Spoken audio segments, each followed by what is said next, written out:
மாவட்டம் கம்பத்தில் ஐயப்ப பக்தர்கள் பயணித்த வாகனம் விபத்திற்குள்ளானதில் வாகனத்தில் பயணித்த சிறுவன் ஒருவன் பலியாக இருக்கிறான். முக்கிய செய்தியாக பார்த்துக் கொண்டிருக்கிறோம். கூடுதல் விவரங்களை செய்தியாளர் சுரேந்தர் வழங்க கேட்கலாம். சுரேந்தர், வணக்கம். கார்ல மொத்தம் எத்தனை பேர் பயணம் செய்திருந்தாங்க? மேலும் விவரங்கள் என்ன?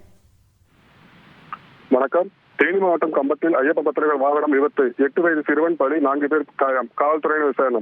சேலம் ஓமலூர் பகுதியை சேர்ந்தவர் மஞ்சுநாதன். இவர் பெங்களூர் ஐடி நிறுவனத்தில் பணியாற்றி வருகிறார்.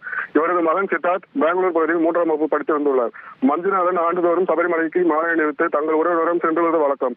மேலும் தனது மகனான சித்தார்த் கன்னிசாமியாக முதல் முறையாக சபரிமலைக்கு இந்த ஆண்டு விரதம் இருந்துள்ளார். அதன்படி சேலம் ஓமலூரில் இருந்து மஞ்சுநாதன், சித்தார்த் மற்றும் அவர் உறவினர்கள் அனைவரும் 20ஆம் தேதி சபரிமலைக்கு கிளம்பி வந்துள்ளனர். சபரிமலைக்கு சென்று ஐயப்பனை தரிசித்து விட்டு நேற்று தினம் சொந்த ஊரை நோக்கி திரும்பி கொண்டிருந்தனர்.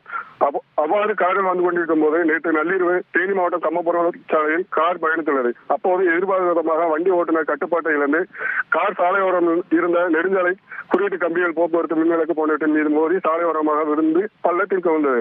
இதில் காரில் பயணித்த 5 பேருக்கும் காயம் ஏற்பட்டுள்ளது. சித்தார்த் தலையில் பலத்த காயம் ஏற்பட்டது.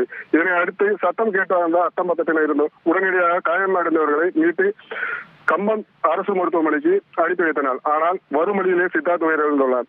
மற்றவர்கள் சிறு சிறு காயத்துடன் தப்பியுள்ளனர். இது குறித்து கம்பம் வழக்கு காவல்துறையினர் வழக்கு பதிவு செய்து விசாரணை செய்து வருகின்றனர்.